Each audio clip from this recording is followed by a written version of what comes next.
कहानी उन आम घरों की है जहां खाने वाले तो कई, लेकिन कमाने वाला एक मर्द ही होता है। बावजूद इसके उससे उम्मीदें कम नहीं होती। देखिए जी, सामने वाले वर्मा जी कैसी अच्छी तरह से सफाई करते हैं छुट्टी वाले दिन अपने घर की, और एक आप हैं। अरे यार, उनके पास कार है, ऑफिस पास में है और हफ्ते में 2 दिन की छुट्टी होती है, तो फर्क तो पड़ता है ना। मेरी तो शादी ही गलत हो गई। अरे कोई मस्त लड़का मिलता, कमाता भी, घुमाता भी, घर के कामों में भी मदद करता, लेकिन नहीं जी, हमारे वाले को तो कमाने से फुर्सत ही नहीं, और कमाई भी ऐसी कि कोई जरूरत पूरी ही नहीं हो रही है। सुनील बेचारा शीना को देखकर सोचता है कि शीना सही कह रही है। देखने में सुंदर है, घर का सारा काम कर लेती है, उसे तो कोई भी अच्छा लड़का मिल सकता था। क्या सोच रहे हैं? भागने का इरादा तो नहीं है? अरे नहीं मेरी प्यारी बीवी, मैं तो नहीं, पर डर है कि तुम नहीं कहीं भाग जाओ मुझे छोड़कर। शीला सुनील के मुंह से प्यार भरी बात सुनकर मुस्कुराती है।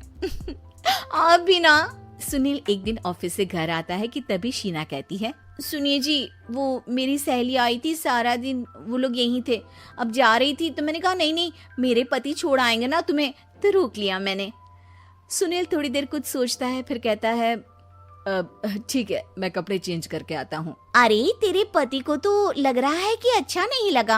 अरे नहीं नहीं, ऐसी कोई बात नहीं है, रुको मैं अभी उन्हें घर के कपड़े देकर आती हूँ। शीना अंदर जाती है जहाँ सुनील पलंग पर लेटा होता है। अरे क्या मजाक है, वो कह रही है कि आपने मुंह बना लिया।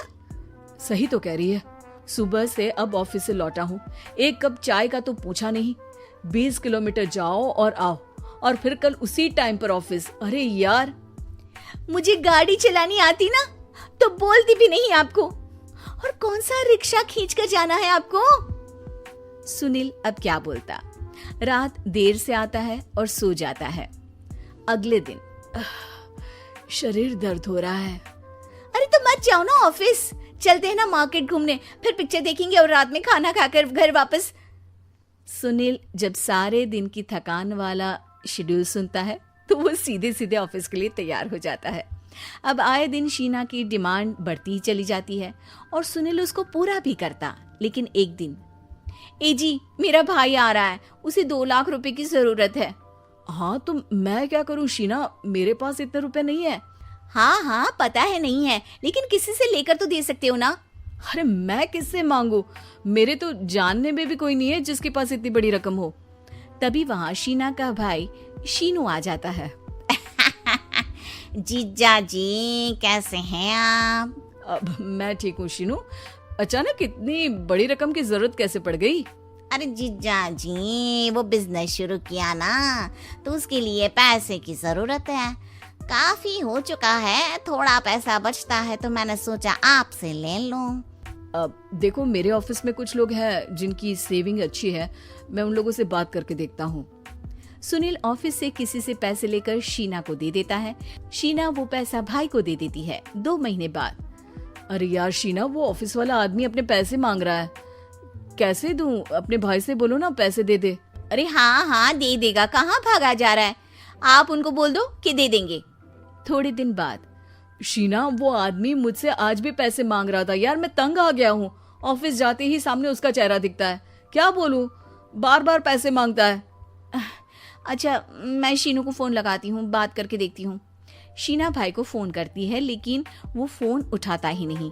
लगता है भाई कहीं ऐसी जगह है जहाँ नेटवर्क की समस्या होगी। सुनील अगले दिन दोपहर को ही घर आ जाता है। उसका चेहरा उतरा और परेशान सा होता है। वो रोने लगता है। अरे क्या हुआ जी, आप इतना परेशान क्यों हैं? सब ठीक तो है ना? अरे नहीं शीना, कुछ ठीक नहीं है, मैं ठीक नहीं हूँ।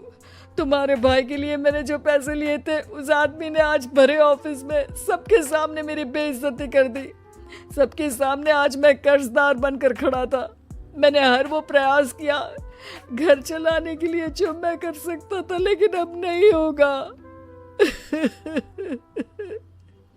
वो फिर रोने लगता है। अरे आप तो औरतों की तरह रो रहे हैं, मर्द हैं आप। क्यों, आदमी के सीने में दिल नहीं होता, या फिर वो इंसान नहीं मशीन होता है? अरे मैं थक चुका हूँ शीना, तुम समझती क्यों नहीं? मैं भी शारीरिक और मानसिक रूप से थकता हूँ, मैं भी आराम करना चाहता हूँ, सुकून चाहता हूँ। मैं अब कुछ नहीं कर सकता। कुछ नहीं। वो बैठ जाता है। शीना पति को हैरान परेशान देखकर चुप हो जाती है। अगले दिन, सुनिए, ये लीजिए 2 लाख रुपए, उस आदमी को दे दीजिए और बोल दीजिए कि आज के बाद किसी को पैसे के लिए बेइज्जत ना करे। सुनील पैसे देखकर राहत की सांस लेता है। अरे शीना, तुमने तो मेरा बहुत बड़ा काम कर दिया। अब मैं शान से ऑफिस जा सकता हूँ। लेकिन ये पैसे आए कहाँ से? ये पैसे मैंने अपने गहनों को गिरवी रख कर लिया है। तुम ठीक रहो, निश्चिंत रहो, मैं बस यही चाहती हूँ। मुझे माफ करना, पर अब मैं समझ चुकी हूँ कि मर्द को भी दर्द होता है।